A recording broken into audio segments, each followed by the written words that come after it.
Ladies and gentlemen, welcome to Cumiatown podcast number 1. Israel has declared war. That was Hunter Biden, by the way. Yeah, hey, I don't know what to tell you.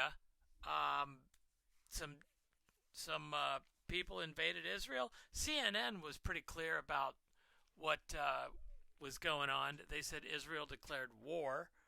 And right underneath of it was the headline, Desert Horror. Attendees at a desert music festival heard rockets, then Hamas fired on them and took hostages. The video of this shit's pretty crazy. It's guys in like those propeller paraglider things. Those aren't cheap. You know that those guys didn't pay for that by saving up aluminum cans, which, you know, showing up for the revolt with some bling is, at least, thank God. Thank God they fucking attacked that music festival. Can we get these Palestinian terrorists to come to Burning Man? That's what I want to know. Can somebody paraglide into Coachella? And just think about that. If you survived that attack, you'd have the best story for the rest of your life. It'd be amazing. Yeah, Coachella. I'm saying, and the paragliders are a nice idea. And I saw some motorcycles also that were being used. I just think that they should go full road warrior. For those who don't know, back in I think it was 82 or 84, Mel Gibson made this movie called The Road Warrior, where the bad guys rode around on motorcycles and had like crossbows permanently attached to their wrists. It really did look like something out of Rick and Morty. And it was all a fight over fuel. And since Mel Gibson is so versed on Israel, he really should jump in on this. I can't wait. Is he on Twitter? But no, these guys, these terrorist guys, Hamas needs feathers. You need bright orange and pink feathers, maybe a feather boa, some face paint, some makeup. Get creative with it. Don't just go in there fresh out of the shower. You want to put on some cologne. You want to impress these fuckers as you're slashing their throats. They definitely need more leather. That is one thing. Hamas needs more leather. They dress like poor soccer hooligans. They're all wearing like, messy jerseys and shit. It's like if you're gonna pull this off, if you're gonna keep Palestine free from the river to the sea, you're gonna have to dress up. Sorry to be the bearer of bad news there.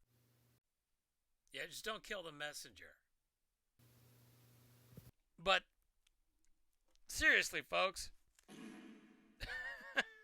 I think Malcolm X would have said that this is just the chickens coming home to roost. If you look at the map of Palestine, the landmass of Palestine is about 15% of what it once was back in 47 when they reestablished Israel after World War II. And it's been whittled away. Google that when you get a chance. That the green part of the map that represents Palestine just keeps getting smaller and smaller. And there was even a Jewish guy that was on, I saw an interview yesterday, who was like, hey man, if I grew up in that, it's like a concentration camp. I guess Gaza Strip is more densely populated than Tokyo. I didn't know that. And no one can go in or out.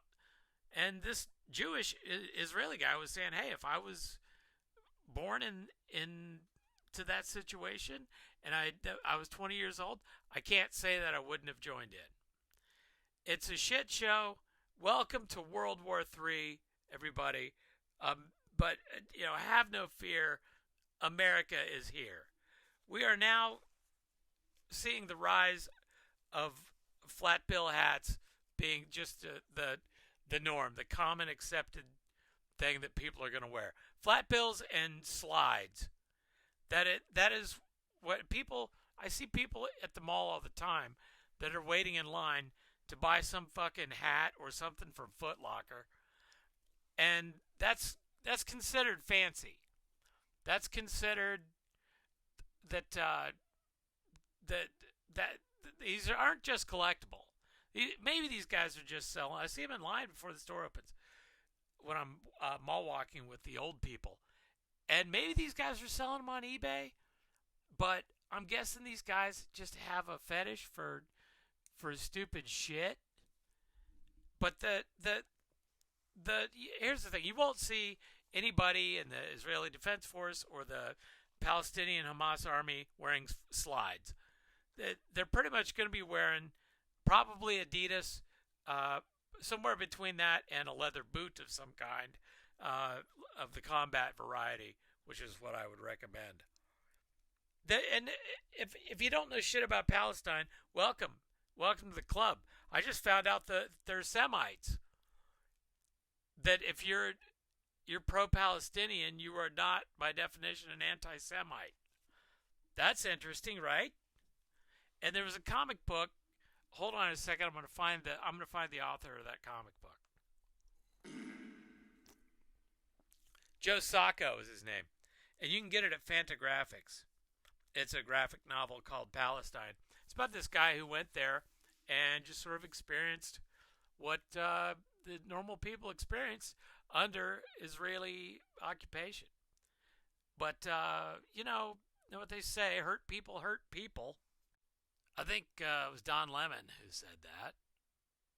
And speaking of idiots, I went down to the salmon, the local salmon festival that we have, and I bumped into my old boss. Oh, the best thing I saw down there was this one. Just walking down through the festival. I don't like crowds. I don't like people. So I kind of keep my head down, and I had my mirrored sunglasses on so that nobody could see what I was looking at. As I walk past this table, this woman says, "My husband and I wrote all these books together." She had like 4 or 5 books. It looked like Harry Potter or something. and without even stopping, I said, "Good for you," and just walked on. What? That's not how. What? Jesus fucking Christ. And back with the flat bill hats and shit. I don't think guys should collect clothing in the first place. And there's specifically one idiot I see on YouTube is trying to sell me, trying to get me to produce my stuff at a Chinese factory. And this guy has on a flat bill hat and some sort of sports jersey, and I'm sure either slides or Air Jordans in every fucking video. And this dude's trying to tell me he's an expert. He's a fat retard, is what he is. And I actually did send him an email through his company, and he didn't even respond to the email. This guy is not only is he advertising, he's not even picking up the phone when potential customers call. And I could have told all of this simply by looking at him, that he's a moron. And if you're going to collect stupid shit like hats and shoes, you're going to die someday. You want your kids to have to take their inheritance and put it on eBay and see how much they could get for it? And thank God for the internet. I remember when I was a kid, my mom had this stupid plate. It was like Little Bo Peep or something. It was from the Franklin Mint. And her aunt had left it to her, and the whole story was it's going to be worth a lot of money someday. It was a plate. It was a stupid little 8-inch diameter plate with a picture of Little Bo Peep on it they made special holders, and people hung them on the wall back in the 70s. That was considered an opulence. And so anyhow, I was at my mom's house after she got the internet, and they invented eBay, and I was like, "Oh, yeah, that plate that's worth $6 million that you have in the basement? Go dust that fucker off. I want to see what it'll fetch on eBay." And any guesses? $12.50. $12.50. That's what that plate was worth, and I still believe it was overpriced at that. And the flat bill hats, they came out. You know what? I did get one for my kid, and it had some writing on the underside of the bill, and you were supposed to wear it like on the back of your head with the bill hanging up. It was printed on the underside, but that's for kids. Adults shouldn't be wearing that shit, especially not Daniel Day-Lewis. I get it. You don't want to be recognized. You don't want to be start a bunch of conversations that aren't about feet or whatever the fuck you're into. But you making yourself look like an imbecile isn't is just not good for business. And then finally, the one beautiful thing after I saw the husband and wife Stephen King author team, I did bump into my former employer, who I should say is a fat retard, just like his wife and just like his son. And I didn't want to talk to him, but he initiated the conversation, and he said, "So how are things going?" And I did rage quit that job a few years ago, and things have gotten better for me in my life anyway. Uh, but I wasn't gonna. I was trying to be nice. I was trying to avoid this guy. I was trying to not have any conversation or confrontation with this idiot. Started it. So what I said was, well, you know who Ted Kaczynski is, right? And I know he knows who the Unabomber is. I said, Ted Kaczynski's IQ was 176. That is a full 26 points higher than Barack Obama's, the President of the United States. The Unabomber had 26 more IQ points than the President of the United States. And Barack Obama's IQ is 26 points higher than my IQ. And then I said to my former employer, and my IQ is 26 points higher than yours. And then I turned and walked away. That's what you get. Don't poke the bear. Don't fucking beat that hornet's nest with a stick, dumbass.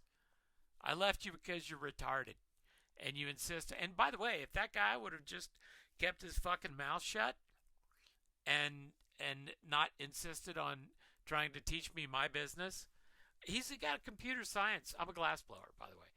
He's got a computer science degree. What do you think would happen if I went down to where he worked and tried to tell him how to program computers? I would be out of my element. I would absolutely not know what I was talking about. Just like him trying to tell me about glassblowing. I have a couple of useless degrees in the fine arts. One of them is in master's in glassblowing, and it's considered a terminal degree, meaning I can teach college if I get an offer, because you can't go any further in the United States. Now, I do think you can get a PhD in studio arts in, I don't know, the UK or Australia or something, which, by the way, even more useless than a master's degree. It's kind of like the average IQ of a person with a bachelor's degree. If you subtract from that, you subtract 10 or 20 points from that, then you'll find people who have master's degrees in shit like art history and philosophy. If you can't get a doctorate in it, a master's does not prove you're intelligent. Yeah, rocking and rolling, baby. So, when the Prime Minister of Israel came to the United States for re-election, he promised every place he went, he promised a two-state solution. Meaning he was going to declare Palestine a sovereign nation in and of itself, and Israel was going to be separate. And every place this guy went in the United States, Netanyahu, which if you're you really want a primer on who Netanyahu is, I think Kanye West is an expert. When he was on Alex Jones, he just knew who Benjamin Netanyahu was. Like, he learned who he was like 2 weeks before he went on Alex Jones.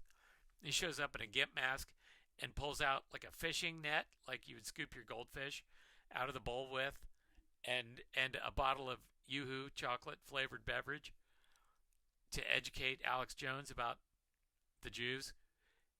That's a really good clip to check out, because Alex Jones is even walking the shit back. It's Alex Jones is squirming.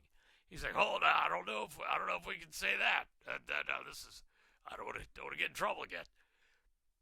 But yeah, anyhow, Netanyahu swore up and down in the United States he was going to create a separate state for Palestine. And the minute he landed back in Israel, he started saying, every speech was, there will never be a Palestinian state while I'm prime minister. And meanwhile, Kevin Sorbo is ripping on Ryan Gosling for playing Ken in the Barbie movie, which I believe Ryan Gosling actually played young Hercules. So Kevin Sorbo, old Hercules, is really getting his dig on Ken doll there. How are you? Are you doing well? Tell your mom I said hi, and kick your dad in the nuts for me. He'll understand why. Anyway, that's it for me today. Cumiatown podcast. Anybody over the age of 18 is welcome, and we will have more world events, and we will be following dumbass trends like Flatbills and Slides. All right, good night and good luck. We are fucked. Welcome to World War III.